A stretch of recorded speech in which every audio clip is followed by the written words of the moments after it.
Today we have a very special guest, Brandon Dawson. He's a serial entrepreneur, he's a visionary, he's a mentor, and he's the scaling master. Co-founder and CEO of Cardone Ventures, he's been helping business owners to 10x and more. He's a best-selling author with the book 9-Figure Mindset. He's also the host of the podcast Building Billions, and today he's going to teach us how he's been scaling not just his businesses, but how you can do the same. People fight when there's no money, and they fight when there's too much money. The art of scaling a business and keeping everybody aligned is making sure everybody's making enough money and then setting the business up so when they make too much money, they've already won. Right. A lot of people have great ideas, but they can't execute. I'd rather take an executor than someone with a great idea. Work-life balance is a fallacy. Work-life balance is a conversation for people who have never learned to control their life, so they need somebody to blame. Welcome to the Level Up Podcast, where we explore the journey of those that have climbed the peaks of success and the strategies that got them there. As always, your host, Alvaro Nunez, and the one and only. What's up, everybody? We're so excited to have you on today. Thank you for coming out and welcoming us to your home, actually. Yeah, sure. It's great to be with you guys. Listen, today we have a very special guest, Brandon Dawson. He's a serial entrepreneur, he's a visionary, he's a mentor, and he's the scaling master. Co-founder and CEO of Cardone Ventures. He's been helping business owners to 10x and more their businesses. He's a best-selling author with the book 9-Figure Mindset, which I got my hands on as soon as it got out, and I recommend it to everybody. He's also the host of the podcast Building Billions, which I had the privilege to be a guest on. And today, he's going to teach us how he's been scaling not just his businesses, but how you can do the same. Welcome to the podcast, brother. So great to be with you guys. This is awesome. So let's get started. I mean, you've been doing this for over 30 years, and not everybody has this fire, this motivation to become an entrepreneur. So what was that fire for you? Well, it's interesting. You know, I think there's 31.5 million small businesses in this country, right? And those are businesses under 125 million. Most businesses are started by someone who's good at something, and they don't want to work for somebody else, so they go start their own business. That's where it starts, and usually that's where the struggle begins, because building a business isn't just about what you do. It's about who you do it with and how you do it. My first business, I just acquired 130 businesses. I had no idea what I was doing. It was catastrophic, but it was exciting. And I knew that's what I wanted. I wanted the excitement. And what I've learned in my career is that building a great business and doing great things is fun. It's interesting. It's financial rewarding. But really, just like when you're jumping out of an airplane to have that thrill of parachuting down and doing all the crazy stuff you do, I feel that way about business. And I moved from being a business owner, kind of a founder, to an entrepreneur. That's a technical move. And then I had to move to CEO because I had a public company. That's another technical move. Those are three different people, right? And I fell in love with it. And by the way, fun fact, he was one of the youngest people to ever ring the bell at the American Stock Exchange. So I got to say that probably gives you the thrill of want to keep doing what you were doing. Oh my God, dude, it was a dream. It was a dream. It'd be like if you were a little kid looking up in the air, planes flying over, thinking one day I want to jump out. Which, I mean, you'd have to be crazy to think that, which I know you are. But to me, it's like, I used to watch movies or read books about being on Wall Street and 90-story building. I was in a little tiny town. The tallest building we had there was like 4 stories, right? Mm-hmm. Dreaming of doing something big, but being such a poor student, hated reading, hated math, barely got out of school. I only passed my grades so I could do athletics because my dad told me if I got a C or below, I couldn't do my athletics. So I just always got C's, right? And I hated school. And to go from that and being told I should just settle and get in a good job, being a cop or whatever, my grandpa was a cop, it's all I ever wanted to do growing up, to actually at 29 years old, ringing the opening bell, youngest person to do it, raising $38 million with the most prestigious private equity groups on the planet. What was this company for us? Sorry. That My first company was the first company that you rang the bell on. It was called Sonus, Sonus. Amazing. What did that company do? We were the first on the planet consolidator of hearing clinics. Oh, wow. Yeah, about 140 of them in 3 years. Amazing. So you've done, as we mentioned, multiple exits, one of them $150 million, and now you're helping others to follow that footsteps. You're building that blueprint. But before we even get into those steps, I like what you talk about the mindset. How do you reframe the way that you look at it? Because you didn't come from greatness. You had to build that. And there was one thing in there that clicked, and that was the way that you started thinking. So what is the one thing that you changed in your mind to say, I can do this? Oh, it was failure. Mm. It was being Superman and doing everything and ringing the bell and buying businesses and raising capital and breaking through every glass ceiling and feeling like I can do anything I put my mind to. And then walking in a boardroom at the peak of my career in May of 2001, where I had just pulled off the biggest deal of my life. We were going global. I mean, I was it. I had everyone around the world throwing money at us, not even to invest, just to give to me to bring them into the country to sell product, free money. And I did the biggest deal of my life, and I flew home. My board said, "That's great, unbelievable. You're the best entrepreneur. Fly in, let's have a meeting." I flew in, and they said, "You're so amazing. But you're not predictable. And now that you've raised this money and it has debt in front of our preferred equity, it triggers a provision in our agreement. We're selling your company." Wow. It was a 15-minute conversation. And I said, "We're not selling my company." And they said, "Yeah, that all you guys say that. So technically you're fired. We're moving you to chairman." And the new guy's coming in, walked in, Dan Dickhead Cole came in. Guy had never done anything in his life other than be a professional. All he is a professional severance operator. Mm-hmm. Like, guy, I haven't seen anything he's ever touched that did anything good. And they paid him a bounty to sell my company as fast as they could. And I left and tried to buy it back. And unfortunately, September 11th happened. So it wasn't really a good time to try to do that. They sold the business in February 2002. I resigned as chairman. And that was how that ended. It was unfortunate, but I do have to say, in entire transparency, that was the moment that caused me to think about having a mind shift. But for the first year and a half, my mind shift was they were all assholes, and I was pissed at them. But looking back on it, because all those guys, other than Dan, and he was a dumbass, all those other guys, the investors that trusted me, private equity guys that worked with me, if I was them being the person I am today, and I had invested $28 million with the guy I was then, and I had a shot to get all my money back, 100% of my money, plus, I'd probably done the same thing. Cool. Because the analogy I've had to grow up and acknowledge is that if you took me a mile offshore in the ocean with Phelps, and people on the shore were making bets as to who is going to get to shore first, Michael Phelps or Brandon Dawson. It's so obvious what they'd pick. Mm-hmm. And what would happen is we'd jump in the water to race to shore. Michael Phelps would get there in no time with no energy. About halfway there, I would be almost drowning, and the bet would convert from who would get there first to if Brandon's going to actually survive. Now, I survive, so I feel like I won. I did it. I made it. I didn't frickin' die, even though I almost did 55 times, and I was ingesting water, and I was panicking, but I made it. So I won. But if you're watching me, you're like, I will always bet on Michael Phelps. And the fact he got to shore, we're so thrilled, but we're not going to double down on doing it again.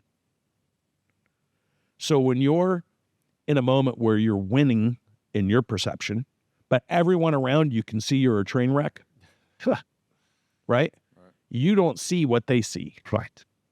And that's where I think entrepreneurs, they don't understand that just because you think you're winning, to people with experience looking at what you're doing aren't saying it's only a matter of time. And that's where, when I had to acknowledge that that was the condition in which caused them to exit, I had to own that I was the one that was flailing around trying to survive. And yeah, I was proud of surviving. And there's a lot of exciting moments, but I could have died at any point, taking the company down, and they would have never got their money. And with their wisdom, they've seen it 1,000 times. So if you're an entrepreneur and you're pissed off about what other people have seen, or if you've worked with private equity and been disappointed with them, there's a high probability they see something and saw something originally that caused them to invest with you, which is very positive. But along the way, you've eroded their confidence either in your ability to succeed, lead, or execute and hit targets. And when that happens with their experience, with the volume and velocity of stuff they're in, they know to cut bait. And that's exactly what happened with me. But what you're mentioning is a good point for a lot of entrepreneurs to understand, because the risk that you unfortunately had to face was a risk that if you raise money or take other people's money or you bring on investors, because the control may or not be in your own hands. So a lot of people think that, oh, if I raise money from a third party, it's easy, I could do whatever I want. But very rarely does it come with that. And there's shackles on you for good or for bad, depending upon what your agreement is, obviously, if you're selling a majority position or not. But what are the risks you would say if you ever brought on other people, which I believe you guys raise money, that you make sure that doesn't happen again and protect yourself from it? Yeah, you know, it's so interesting. The reason I was late is I was stuck in my car downstairs. I'm finalizing a deal. It's a very large transaction. And the owner was saying to me, I've got so many people now that they know I'm talking about doing this deal with you, coming and saying, we'll give you money. And he said, but every time they tell me that, I think of something you told me, Brandon, which is when you take other people's money, you now need to deploy that money to hit the targets that you've told them you're going to hit. All right. And the reason you raise capital is to go invest it in people and assets and other things that are going to generate that revenue. But you're the same person that didn't know how to do it before you took the money. So now you're going to hire people hoping they know how to do it. Mm-hmm. If they don't do it, now your investors have a different level of control because your business didn't do what it was supposed to do in order to get the returns on that money. So when you raise money to go use to buy things and buy people and invest in other things, and it doesn't work out, you're entirely screwed, and that's on you. You should have known that, right?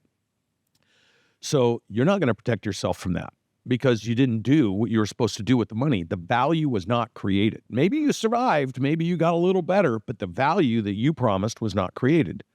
And now somebody else is going to step in because you didn't do what you said you were going to do.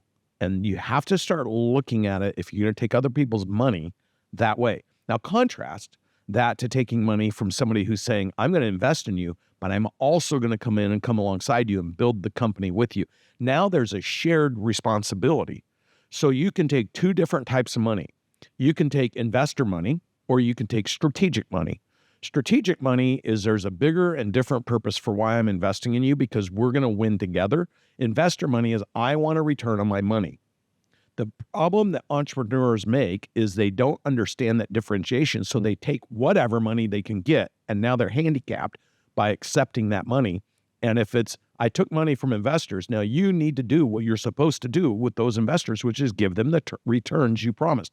If you take strategic money, if they're winning strategically with you, they look at the investment as just it's a long-term investment versus someone that wants to check in the mail because they need it for retirement or for savings or whatever it is. And I think most people raise money from the wrong people that have different expectations, but they want the money so bad, they promise returns and things that they don't get. And then that's on them. Perfect. So let's get into like the real estate side, which we're both in, and that's something I know a lot more. And I know you have a lot of other businesses, but could probably be here for hours to talk about that. So on the real estate side, you guys were one of the first to do social raising. There's other like crowd funds that do it, but you guys do it in a much bigger, different way, which is very impressive. So how did that process come about where you said, hey, I'm not going to go to the big institutional REITs or the hedge funds and take money from them, but I'm going to take it from the average person or from, I'm sure you take it from a plethora of it, but what made that decision or that pivot? Well, what's interesting is the person who actually made those decisions and created that business is my business partner, Grant Cardone. And he was investing for himself based on the profits he was making in his sales and marketing business. Mm-hmm. And when and friends and family saw his success and were like, hey, can we invest with you? Can we invest with you? Can we invest with you? And he was like, yeah, sure, come on in. So he was letting his friends and family come in on a pro rata basis, but he was taking care of everything. Well, he had quite a bit of success. And in the process of having all that success early on, all of a sudden they changed the crowdfunding. They made it so that you could do crowdfunding. And Grant saw that. And so more and more people were coming to him. And instead of just friends and family, Grant's like, okay, well, anybody that wants to invest with me, if you want to, you can. And you just come into my deals. I run it. I get the debt. I'm in charge of it. I'll treat you the same way I treat myself, make it fair for everybody, and easy peasy. he was so successful at that and picking such remarkable properties that the customers he was working with in his businesses started saying, hey, we want to invest with you. And so he had this huge social presence that he had created from 2012 and 13, just became a monster socially. And so he just started saying, hey, I got another deal and I got another deal. And if anybody wants to participate with me, here's the link. I got another deal. And it literally happened entirely organically with him just inviting people to invest with him. And that has perpetuated. By the way, when I partnered with him, he was the number one human being that had raised over $250 million of crowdfunding in 2019, just 5 years ago. We just went over $1.35 billion, and based on the deals we have, we could be at $2 billion at the end of this year. He's the only person on the planet. And I know this because I came out of a different world. Grant is a one-to-one with the community, the clients we have, the people that invest with him. Although it's happening through technology, right? Through social media. He hasn't taken institutional money for the thing that we talked about earlier in business. When you take other people's money, they have certain expectations and demands on you, and they want certain priorities over everybody else. And he just believes everyone should be treated fair. If it works, we're all going to win together. And trust me, I'll make it work. But you're not going to come in and expect preferences and liquidity provisions and cram down provisions and clawback provisions and all the stuff the institutions do, because they promise it and they're trying to put their investors' money to work, and they want to be able to say, we're doing investments that guarantee this. So he has turned this crowdfunding into something that nobody else can understand. And all my institutional friends, the private equity, the hedge funds, the money management firms, the investment firms, and all these people, I'm actually very close to that community. They're all like, this dude is a beast. So first they made fun of it. They threw shade at it. They told everybody why it wouldn't work. And I know because we're flying to LA to meet with some of the top, I've been in trillions of dollars of influence in the last year, and I started bringing Grant into that world with me. We are literally flying to LA, and we will be with people that control trillions of dollars. And we've moved from, there's that guy, that social media guy, to everyone wanting him to talk about how he has done what he's done in 15 months. Because no one has been able to do it, and he's not going to stop. And now we're going to do it for business. So we're launching our private equity group because our philosophy is we're going to invest in people that we care about. We're going to invest in things we're interested in. We're going to invest in things that we know we can leverage and help people perform bigger, better, faster in real estate and in business. And we're going to do it in a friendly investment environment versus a cram down environment. And we're going to win and go create a $100 billion portfolio here in the next 10 years. That's our next round of growth. And is the focus on like the real estate side of things more of the income and cash flow perspective or more of the equity pops? Well, Grant is very disciplined. He will only invest in things that have predictability in income, cash flow. And we have the fundamental belief, and he is an expert picker at this, that he's going to invest in things that will have a significant equity pop over time because of the excellence in operations. The value in real estate is the ability to have high occupancy, the ability to adjust your rates when your occupancy hits certain levels so that you can add more value, and the ability to create an environment where people want to live in your properties. They're what I call flight to quality properties. So he is so good at picking flight to quality properties. So when somebody has to leave their home, they're going to want to go to one of our properties because it has all the amenities and they're beautiful. And then some have parks and some have multiple acres. If you're young, you want to live in our property because they're cool, they're hip, we're on top of the details, and they're in great locations. And so by him picking flight to quality properties and then knowing as the world's greatest marketing expert how to recruit the right type of clientele into those properties, we can command a rent roll that's different than somebody who's not good at doing that. Right. And we can treat our clients in a way, or our renters in a way, where they'll want to stay in our properties even if they're moving. And he is very attentive to those kind of details, and that makes him an expert operator.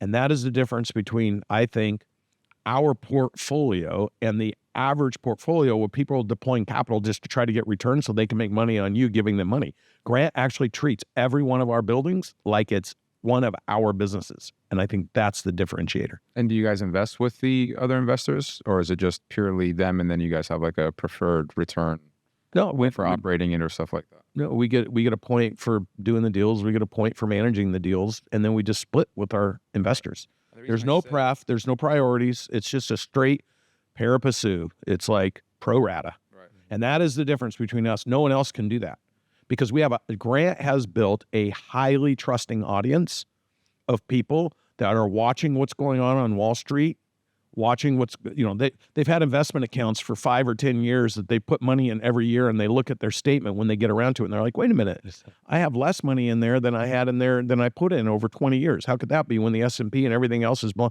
Well, it's because I call it they're getting feed to death. Right. Somebody's feeding on all those investments, crushing the returns because they don't really care about the people putting the money in there. The vehicle was not created for the people. The vehicle was created by the financial institutions for the fees. Right. So people are getting feed to death, pretending and promising returns that you're not getting. Yeah, and a lot of people, it's crazy because if I've ever talked about raising money, I always tell people if I was ever to do it, it's going to have to take some type of return or a profit sharing. And like, why? It's like, because of the amount of work that goes into it. People just think it's easy. Like when you're saying, hey, we're going to do $1 billion in deals, someone needs to manage, operate, buy, due diligence, lawyers. It's a lot of work. And Liability. A lot of people don't understand or appreciate how much work real estate goes into. I call it the dinosaur industry of the world because of how tedious it is. Like we were with Gary and we're talking about 10x health and how quickly you can scale that and blow a company up, which kudos to you guys. But real estate's a very different way. You can't scale that fast typically within a few months or 18 months. No, real estate's a very patient, It's a long strategy. Yeah. Right. Which is, by the way, you mentioned something about the community, right? You build this 10x community. Everybody in there is there to win, to collaborate. And you guys are doing something that is different from other investments, which is you're also providing the educational, you're providing more value. And you as a mentor as well, I see you and Grant always adding value to people to understand what's on the game. And this is what creates that loyalty. Because this is what I see that is different from any other place, is the loyalty that you guys have created within the community. I went to the 10X GrowthCon and it was wild to see the energy there. Everybody was like in for the game. And it's just exciting to see the growth. And of course, you're going to find haters, those that doubt, and a lot of people claiming that, oh, this is a scam, and you are backing it up. So I think the thing is that, it's easy to judge things, but I would always say to people, whatever you're going to hate on, show an alternative. Like, you're a hater, but what have you done? exactly. So people who have done nothing and then hate on other people, I think it's fairly obvious they're haters because they're jealous. That's the extent. Is It's 1,000%. You're never going to find a hater doing better than you. At 100%. And what makes our business system work, and this is exactly what drew me to Grant Cardone. So 5 years ago is when I first met him. And what drew me to him is I understood what he was doing. Grant says, as an entrepreneur himself, I don't want anybody to ever control me or tell me what to do. He's very independent. That is his superpower. So what he did is he created a business model that said, I'll educate you. You can pay me to educate you and do whatever you want. Or next layer, you can pay me to educate you and become part of a group of people I'm working with, and you can all invest with each other. That's it. Right? You don't even have to invest with me. Or if you want to make it simple and you trust me, you can just invest with me. So you have 3 different ways that you could work with Grant, and he doesn't care which way you work with him. He just wants to have a relationship. So I saw him doing that at GrowthCon in 2019. And then I saw on the business side, and I own real estate and I get it. And I was like, oh my gosh, the stuff he's buying is amazing. And full transparency, outside of Grant, I'm the 2nd largest investor in Cardone Capital. So I just want to make sure I'm not a partner in it. I'm just like everyone else. I'm an investor. But on the business side, that was the piece I missed. I wasn't doing the education. I was doing the come in with my group and we'll do stuff together, or I will buy with you. I wasn't doing I'll just teach you how to build a business. I didn't even think to have that thought, which is $1 billion thought in itself. So when I saw what he was doing, I was like, that's the piece I'm missing. And then I saw another thing, which is Grant talking about sales. And he was known as the world's greatest sales trainer and real estate. And then he had every other presenter talked about all the other things relative to business. It wasn't his core business. Well, I'm an expert on all those things. I've been engineering businesses for 20, 30 years. I've spent millions and millions. I'm the only person that's done it. That's why I've been able to do what I do. And if you notice, if you follow me for 5 years, I'm the one guy nobody's attacking. When's the last time you saw someone say that what I'm teaching is bullshit? Never. Because if they do, I'm inviting them on the podcast and they can explain to me why it's bullshit. Mm-hmm. Because I have research over tens of thousands of industries that I did start in 2009 to 2013 and then refreshed in 16 through 19 with IGS out of Boston. I used FTI, billion-dollar consulting firm the first time, IGS out of Boston the second time. I have all that research on my phone. So when somebody starts to say, well, how do you know about this? I'm like, that's a good question. You know, in 2009, the HVAC average EBITDA multiple for a $50 million HVAC business was 3.8. In 2021, it was 12. Today, it's 6.5. So maybe I can't change a filter or wire a new air conditioning unit, but I'll tell you every detail about that space. And I have that on thousands of industries and verticals and the trends now over the last 12 years. So if you want to sit and have that conversation and tell me I'm full of shit, bring it on, baby. But you better bring to us what you've done. Mm-hmm. Not what you talk about, but what you've done. Bring your P&Ls. I have mine. And we'll go through the profit and loss statements. So when I went and saw what Grant was doing, I was like, oh my gosh, I could replicate in the business world what he's doing in the real estate world. And I approached him and partnered, and he's like, I've always wanted to do it. We launched that business 60 months ago. That business did $150 million in our fourth year of business. What does this business include? Our Cardinal Ventures business. Ventures, and what does that invest in? It's educating business owners, getting them to pool together and work together, and then us investing in them. Okay. So it's the same process Grant uses. And now we're going to go raise capital and actually, with our partners, go buy competitors. Got it. So this is an example of this because during COVID, I was sick. I was not feeling well. And Grant's like, I'll have my guy come over. So Gary Brecka came over and gave me an IV, and we got to know each other, and we're playing backgammon and became friends. And Gary and I became fairly close, and Grant and Gary were close. And he was doing a couple $1 million in revenue. So in 2000, at the end of 2000, COVID, because he had been taking care of me. In fact, when I had to do the GrowthCon talk in 2021, I believe it was, I had a vertigo attack the day before, and they put me in the hospital. They medicated me. I couldn't. I was out of it. The next day, I'm like, I have to go speak, Right. because my team depended on me, and no one. Grant's like, you're not going anywhere, dude. They wheeled you out in an ambulance. My whole team, my kids was there. They watched me wheel me out. I was out, and so I called Brecka. I'm like, dude, you need to bust me out of this frickin' hospital. Yeah. Hook me up with whatever. And whatever it takes. Gary says, dude, I got you, man. I'm not bullshitting you. I'm in my bed at the hospital in downtown Miami. They say, you have a visitor. Gary comes in, he brings a bag with him. And he's like, here's some clothes, here's some shit. Get this stuff on. He's pulling all his shit off me. The alarm's going on. And they come in and go, what are you doing? He goes, I'm taking him out of here. And they're like, you can't take him out of here. And I said, I'm going with him. And they said, you need a wheelchair. You can't. And they throw me in a wheelchair. Gary wheels me down, throws me in his car, drives me back to the hotel. They hook me up with all the IVs, and they're just taking care of me. I walk out, do my presentation. I go back to my room.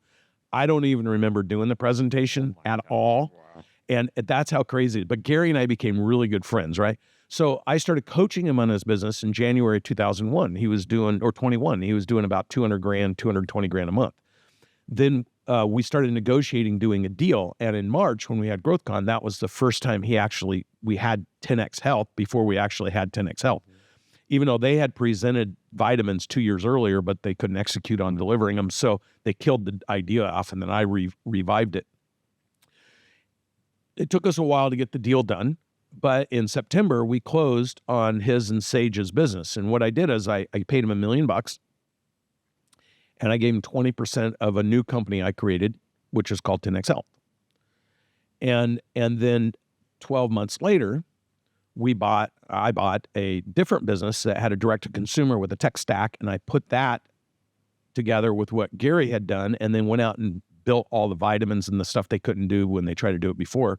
Because it's difficult. It's really super hard. It's easy to conceptualize, But when you need products and systems and protocols and people and technology, it becomes very difficult. And that's what I'm interested in most, because people, I always say this, a lot of people have great ideas, but they can't execute. And I'd rather take an executor than someone with a great idea. So between the staff, which to me, the biggest problem when I scaled my company is getting the right teams in place to execute my vision. How you guys are obviously very good at that. What's the key to success for that? Well, I mean, because you have to know it's a system, right? People can't just go to work for you if they don't know what they're going to do. Right. So in 10X Health case, I just had to put the layers in place. And that's what I've architected, is how to start, build, scale, and eventually exit a business that I valued. If you know what those components are, then it's a matter of execution inside of it. But we took a business that was doing a couple million in revenue and another one that was doing 6 million in revenue, put them together, and then the following year we did 25 million, then we did 75 million, and this year we'll do 150 million. The reason we're doing so well is because of two things. Well, three things, three very specific things. One, Grant's community. That 10X community, if Grant's doing it, they're going to do it. This is why he built his real estate business. This is why we built such a huge business. And this is why 10X Health business, because Grant's got a community that's so loyal. That's the first thing. The second thing is because I know how to operationalize businesses. I know how to put leadership in a team. I know how to get things produced. I know how to go offshore. I know how to put supply chain logistics together, all the things that have to happen behind the scenes. And you never see me talking about 10X Health because I don't need to be that. Grant could be the face of it. But what that's done with Gary Brecka is Grant was the face of it. I was behind the scenes, and Gary was the new guy with the ideas. And Gary's brilliant. What it allowed Gary to do is pull himself out of doing all the doing, because Gary was he was 4 hours late to every meeting because he was always doing, right? Dragging people around, and it allowed him to get out of that and start focusing on high priority relationships, and then elevate from that to be able to launch the podcast. And then from that, and Grant introduced him to Dana White. Grant used his relationships to introduce, because of what Gary was doing for me and Grant. He's like, you got to talk to our guy, just like he did with me. He got Gary connected with me, and then he got Gary connected with Dana White, and you saw what happened with Dana White. And then that just opened the Pandora's box. So what makes 10X Health work so well is Grant has this massive loyal community. They've invested billions of dollars with them, and they want to do what Grant's doing. Gary isn't stuck in somebody's apartment talking to him for 4 hours. He's all over the world on stages, and he's a brilliant communicator when it comes to what we do. And he's able to interview people. He's able to go with royalty. He's able to go with movie stars. He's able to go with athletes and be the highest, best version of himself. And he is, in my mind, one of the greatest promoters as an entrepreneur I've ever worked with. Mm-hmm. And then I sit behind the scenes and I just keep making everything work and building teams. So I always tell business owners, by 15 million, you need 3 people building the business. It can't be one. And that's the most fatal mistake. And at 125 million, you need 12 people. Oh, yeah.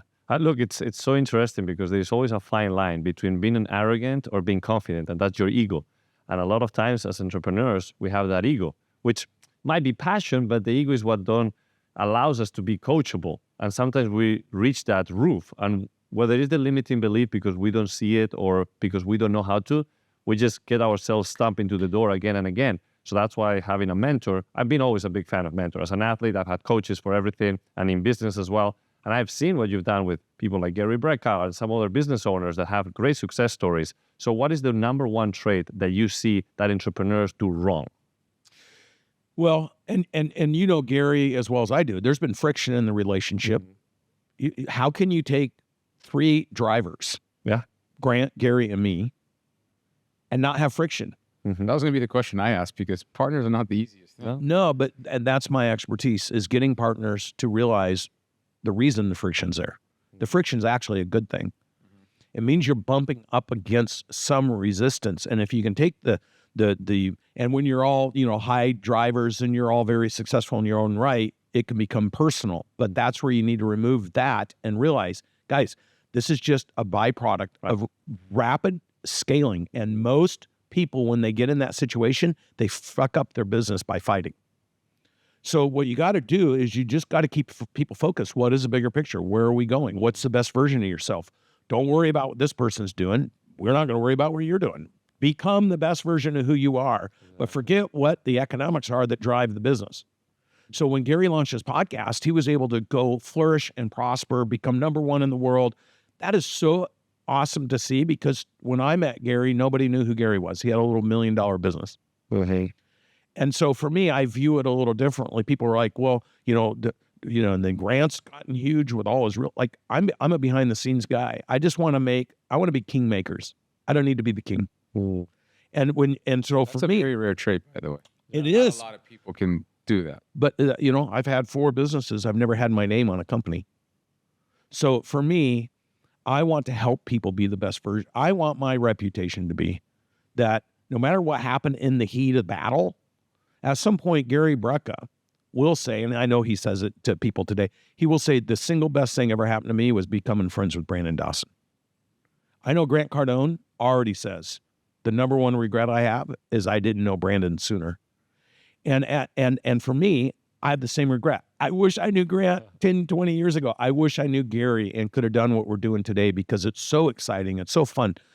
So when you have these high, strong personalities and conflict starts to happen, and it happens at certain points of the break points, you got to recognize that as, hey, guys, guess what? We arrived. We're actually doing something. Right. People fight when there's no money, and they fight when there's too much money. The art of scaling a business and keeping everybody aligned is making sure everybody's making enough money, and then setting the business up so when they make too much money, they've already won. Right.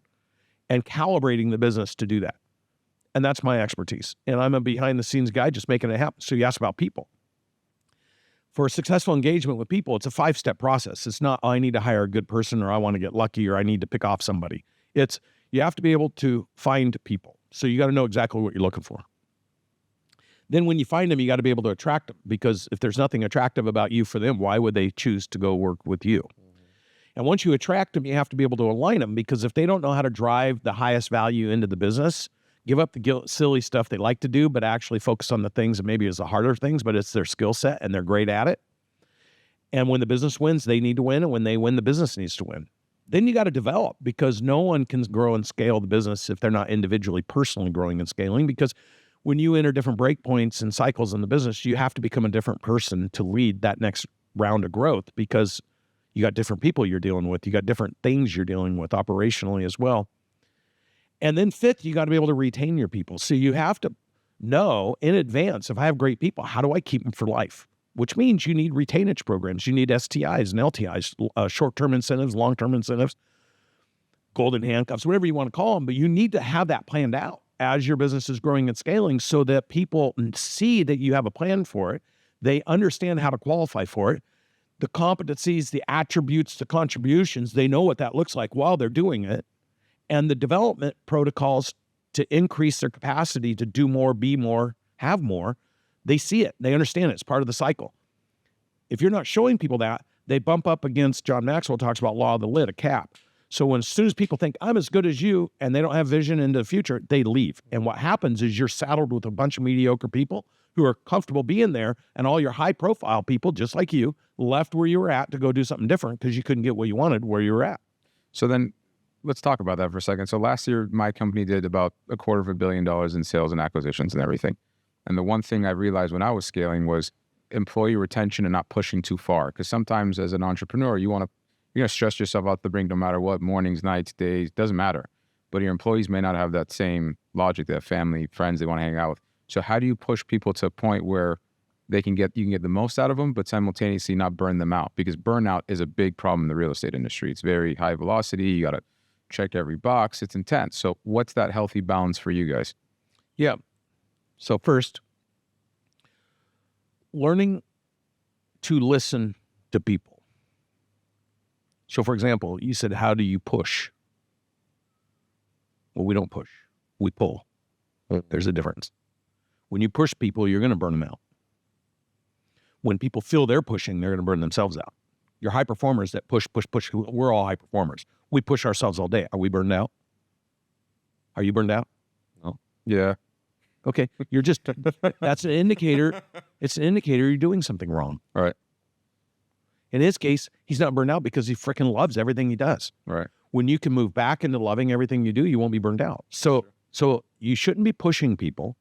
You should be creating an opportunity to pull them up to the next level of success. But when you're scaling your business, I mean, I'm sure there was a point where for your first couple of businesses, you were burning yourself out because you want to make sure your baby didn't fail. Well, the first business, that's true. The second business, I had zero burnout. It was the easiest thing I'd ever done in my life. I never had money problems because I chose not to do that the second time around. This business, I never burned myself out. I work harder than anybody else because I'm the example in the business, but I don't do anything I don't love to do. So it's not burnout. And I've created a life where I can take my family. I can do whatever I want, wherever I want, whoever I want. I get to hang out with, I get to hang out with friends, but I'm shooting a podcast. This is business. It's promotion. It's education.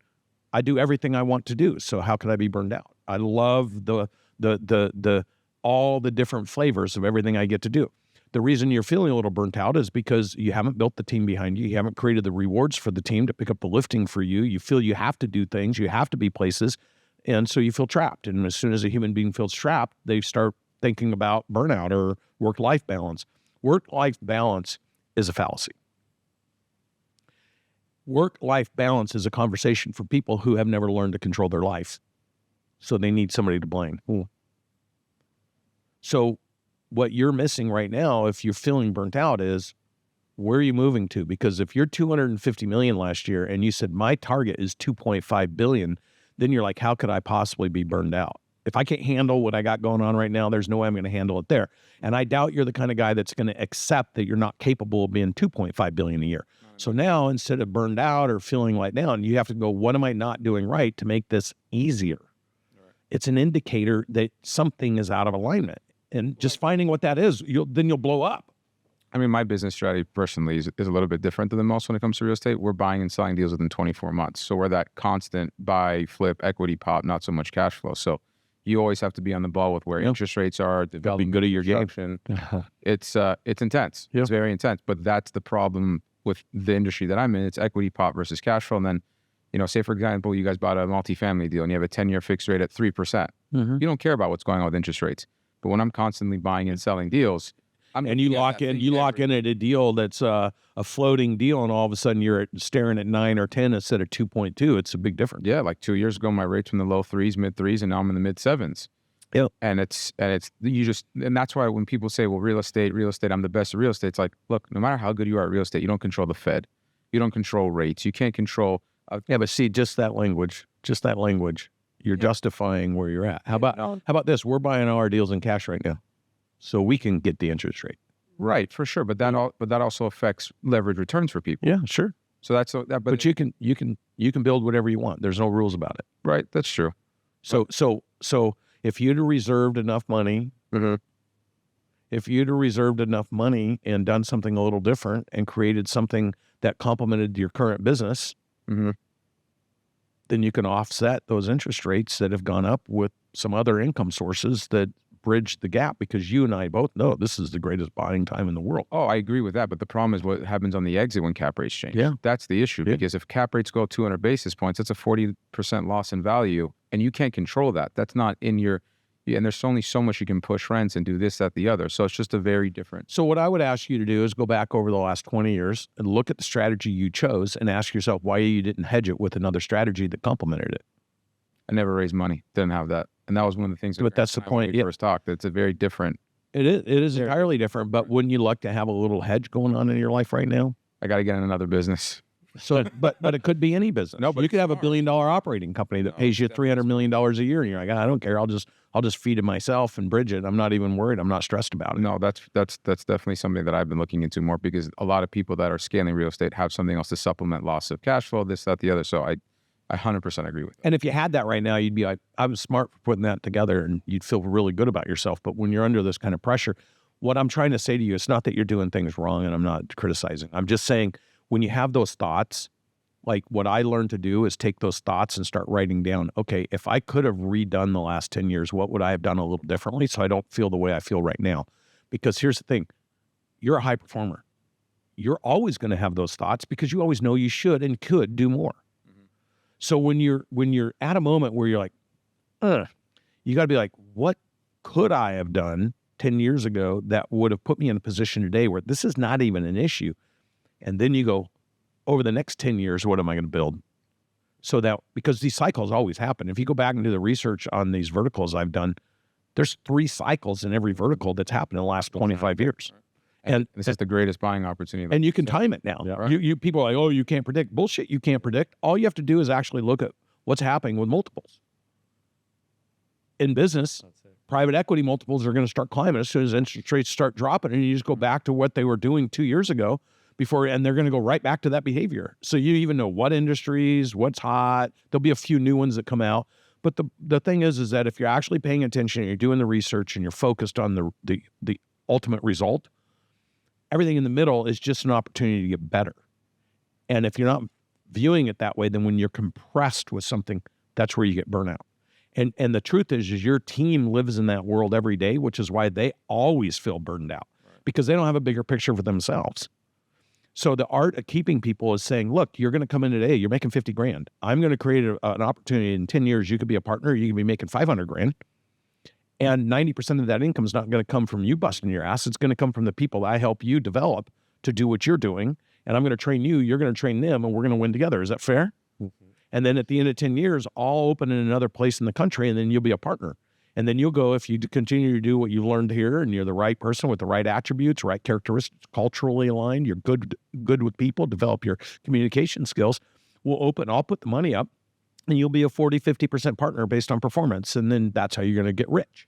So we have a 20-year plan for you to become unbelievably wealthy doing exactly what I'm doing today. Does that feel good to you? Yes. Great. Let's do it. Devoid of that picture, people tend to get distracted and lost. I really like that in the sense that a lot of people have that limiting belief. So being able to open your mind and understand that there is a bigger vision where you can actually build that lifestyle vehicle that allows you to do everything you want. It's about building a business that fuels your passion. And a lot of people get a lot of the knowledge, but knowledge is power if you put it into action, right? And you guys have the steps on how to make that happen. And sometimes we struggle with that, even myself, right? Like I might not be burned out, but I know that I can do better. It's always about... That's where our guys like us and Grant, this is where our burnout actually comes from, is we're pissed at ourselves. Oh, that's what I mean by the burnout. Yeah. It's not like I'm exhausted because I love the work. It's how can I do it better? What's the next level up I could do? What am I missing? What's the angle I didn't see? Yeah. Why did I lose out on that one deal? It's those little things that just irk at you. Yeah, but it's also what you're killer. It's also what you love. Yeah. Oh, yeah. Because you want to sharpen that. You're a gladiator. So that's the mindset that keeps you going. So, I mean, you're not satisfied. An office building business. I think you guys own this building. I just bought a building. The poor owners paid $110 million for. I paid $60 million 4 years later. I want to kill. That's in my nature. Like I've got one of those deals right now. I'm working too. Yeah, there's several of them. I mean, the office is going to get crucified. $1.5 trillion of offices coming up in the next 6-9 months. I cannot wait. Yeah. Yeah, it's the greatest buying opportunity. But you have to be prepared for those opportunities. A lot of people go into it and it's like, I can't wait for it. It's like you should be expecting what you're going in for 12 months before. Get line of credits ready. Get your assets ready to sell to 1031 exchange. Whatever the way you buy assets, a lot of people get in too late and then they miss out on the opportunity. Like the people like myself and you guys who bought in Miami 4 years ago, 5 years ago, we're jumping for joy. But people now 6 months ago, like, I'm getting into Miami now. Like, you're a little late there, buddy. Yeah. Or if they have cash, they can scorch a deal like you did. Right. Or you can scorch a deal. Yeah. So let me just wrap this up because I want the listeners to understand that there's always a formula on how they can level up in their lives. Mm-hmm. So what is a summary of what the first step will be for somebody? It doesn't matter how successful they are or how little they have, to today take action and get themselves to that next level. Yeah. I always say the rules of investing are first invest in yourself, then invest in the thing that generates the resources. And then when you have excess capital, invest in things you don't have to touch that just pay you, right? The passive income. If somebody's sitting there like, I'm just struggling, how do I... Look, there is no easier way to become valuable.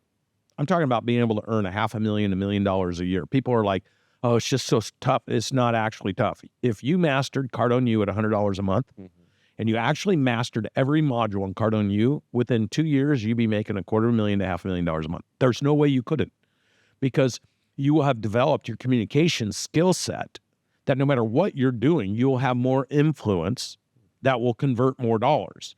Because here's the other thing I know there's guys like us always looking for somebody who has the ability to communicate in a way that can influence people to make a decision that's in their best interest, but also generates revenue for us. Like anybody that came to us that had that skill, we would all fight to hire them. That's the easiest way, is because there's 31 million business owners and they don't know how to grow their business. So anybody, if you're a technician, developing your communication skills, so whatever you're selling, you're better at communicating it, so you get higher conversion rates. If you're sitting at a front desk greeting people that come in the door, yes, that's today, but making outbound calls to improve performance of appointment setting and conversion afterwards. Some doctor somewhere is like, oh my God, you're the best I've ever worked with. And they're going to become dependent on you. You're going to leverage into those relationships, develop your personal skill set. So the ability to communicate and influence people to make a decision is the highest value across any other ability in this world. And every human being has the ability to develop. I got a kid, Aaron, who came up from Mexico. The cartel killed his mom 4 years ago. Wow. Came up, used Google Translate and Card on You. A buddy that was he was cleaning the car dealership said, hey, get on this Card on You. Google Translate and Card on You to learn to speak English. He made $600,000 last year. He'll make $750,000 this year. He's got almost $700,000 in Card on Capital now. Wow. And they just, Fox 10 came out to my office, shot a news story on him. Fox 10 National picked it up and showed it. Wow.